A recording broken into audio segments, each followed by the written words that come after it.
Machine வந்து செல்ஃபாகவே think பண்ணி ப்ராப்ளம்ஸை வந்து சால்வ் பண்ண மட்டும் பேர் வச்சுருக்கீங்களா?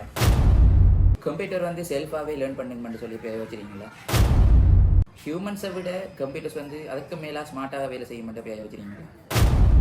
நீ கேட்ட ஒவ்வொரு கேள்வி என்ன செருப்பால் அடிச்ச மாதிரி இருக்கு. நான் இப்போ கேட்ட இந்த கேள்வி முன்னே நீங்கள் எப்பயா யோசிச்சிருப்பீங்கன்னு சொன்னால், welcome to the series of artificial intelligence. Hello guys, நான் தான் உங்கள் Raji. Welcome to my YouTube channel R2K Byte. First வந்து ஏஐ என்று சொன்னால் என்ன? Artificial intelligence.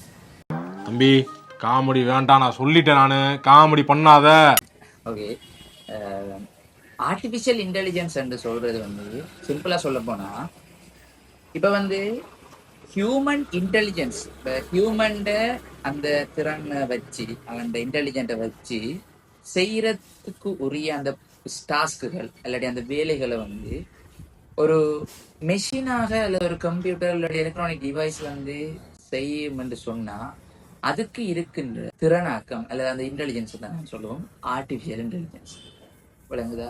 இப்போ ஆறறிவு படைக்கப்பட்ட ஒரு மனுஷன் மூளையை வந்து யோசித்து செய்கிற அந்த சில வேலைகளை கம்ப்யூட்டர் அல்லது அந்த எலக்ட்ரானிக் டிவைஸ் ஏதாவது வந்து செய்கிறதுக்கு இருக்கிற அந்த அபிலிட்டி அல்லது அது இயலுமை தான் இந்த ஆர்டிஃபிஷியல் இன்டெலிஜென்ஸ். விளங்குது தானே? ஓகே, லைக் இப்போ லேர்ன் பண்ணுறது, இல்லாட்டி ப்ராப்ளம் சால்வ் பண்ணுறது, இல்லாட்டி வந்து டிசிஷனை வந்து மேக் பண்ணுறது, அப்படியான அந்த விஷயங்கள், இல்லாட்டி அண்டர்ஸ்டாண்ட் பண்ணி கொடுறது, ஒரு ஆக்கள் சொல்கிற விஷயத்தை அண்டர்ஸ்டாண்ட் பண்ணுறது, அப்படியான சில அபிலிட்டிஸை வந்து கம்ப்யூட்டர் செய்யும்னு சொன்னால் அதுக்குரிய அந்த திறனாக்கம் இல்லை அதுக்குரிய அந்த இன்டெலிஜென்ஸ் தான் வந்து ஆர்டிஃபிஷியல் இன்டெலிஜென்ஸ். இப்போ ஆர்டிஃபிஷியல் இன்டெலிஜென்ஸ் சொன்னால் என்னென்னு உங்களுக்கு விளங்குது. ஓகே, பட் வெயிட், இப்போ வந்து ஹியூமன்ஸை விட அதிகமான அளவுக்கு வந்து இப்படியான விஷயங்கள் இந்த அபிலிட்டி கொண்டு இப்போ கம்ப்யூட்டர்ஸ் வந்து ஒர்க் பண்ணுமா? அதாவது இப்போ ஹியூமனை விட கூடுதலான அளவுக்கு அண்டர்ஸ்டாண்ட் பண்ணுமா, இல்லாட்டி கூடுதலான அளவுக்கு வந்து டிசிஷன் மேக் பண்ணுமா? Not exactly.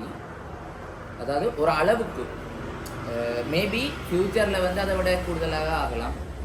டெர்மினேட்டர் படம் பார்த்துருப்பீங்க, அதில் வந்து இதுதான் மெயின். இது அதில் மெயின் கண்டென்ட்டே இதுதான். மனுஷனை விட வந்து கூடுதலாக மனுஷனால் படைக்கப்பட்ட ரொபோட்ஸை வந்து மனுஷனை விட கூடுதலாக வந்து வளர்ச்சியை கண்டது பிறகு மனுஷனே ஆட்டு படைக்குது. ஸோ மேபி ஃப்யூச்சரில் இப்படி ஆகலாம், ஆக வாய்ப்பு இருக்குது. Not exactly now. இப்போ இந்த டோட்டல் ஆர்டிஃபிஷியல் இன்டெலிஜென்ஸ் இந்த ஏஐ இந்த சிஸ்டம் வந்து இப்போ நான் சொல்ல போகிற இந்த 4 விஷயத்தில் மெயினாக வந்து டிபெண்ட் பண்ணியிருக்கு.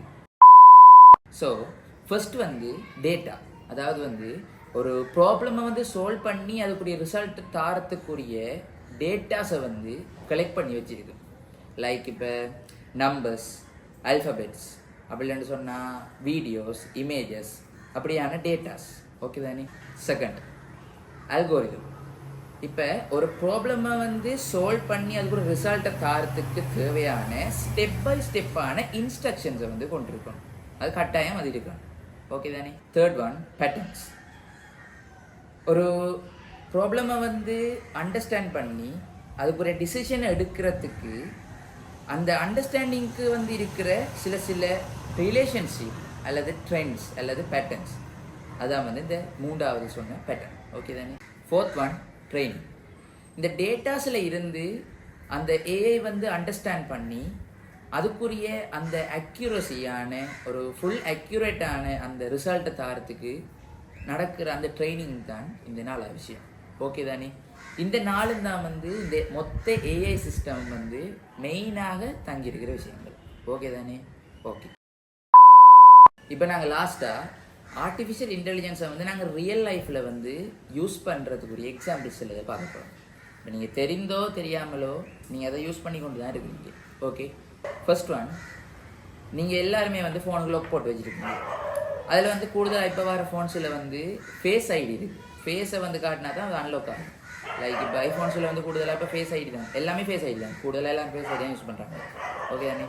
நெக்ஸ்ட் ஒன், யூடியூப்புக்கு வர ரெக்கமெண்டேஷன். ஓகே தானே?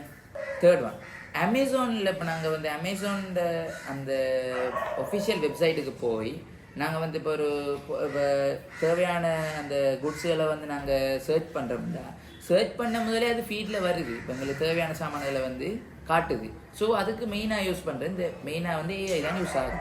ஓகே. ஃபோர்த் ஒன், செல்ஃபாக வந்து ட்ரைவ் பண்ணுற கார்ஸ். இப்போ வந்து டெஸ்லா இல்லாட்டி வந்து மெர்சிடஸ் பென்ஸ் இப்போ டிரைவர் பைலட்னு சொல்லி வந்துருக்கு. அப்படியானதெல்லாம் செல்ஃபாக வந்து ட்ரை பண்ண முடியுது. ஸோ அதில் எல்லாம் மெயினாக வந்து AI தான் யூஸ் ஆகுது. Okay, last one that is very very important, chatbots like ChatGPT, Gemini, DeepSeek அப்படியான chatbotகள். இப்போ நம்ம கேட்குற கேள்விகளை வந்து ஆன்சர் பண்ணது தானே, அதெல்லாம் வந்து மெயினாக வந்து AI. ஓகே தானே? ஓகே, இப்போ நான் இந்த லாஸ்ட்டாக சொன்ன இந்த chatbotல வந்து நான் சொன்ன இந்த ChatGPT, Gemini, DeepSeek இந்த மூணில் வந்து நீங்கள் எது யூஸ் பண்ணுறீங்க என்று சொல்லி கமெண்டில் பின்பற்றுங்க. நான் அதில் பார்க்குறேன் எது வந்து கூட ரீடில் இருக்கிற chatbot என்று பார்ப்பேன். ஓகே தானே? ஓகே, சரி கைஸ், அவ்வளோதான் இந்த ஆர்டிஃபிஷியல் இன்டெலிஜென்ஸின் ஃபர்ஸ்ட் வீடியோ. அப்படின்னா என்ன அப்படி சொல்லி பார்த்துட்டேன். இனி நெக்ஸ்ட் வர போகிற வீடியோக்களில் வந்து நெக்ஸ்ட் கண்டென்ட்ஸ் எல்லாம் பார்ப்போம். ஓகே தானே கைஸ்? ஓகே, ஸோ இந்த சேனலை வந்து மறக்காமல் சப்ஸ்கிரைப் பண்ணுங்கள். நான் போடுற ஃபுல் வீடியோஸையும் வந்து ஸ்கிப் பண்ணாமல் பாருங்கள். என்ஜாய் பண்ணுங்கள், லேர்ன் பண்ணுங்கள். நெக்ஸ்ட் வீடியோ சந்திப்போம். பாய் பாய்.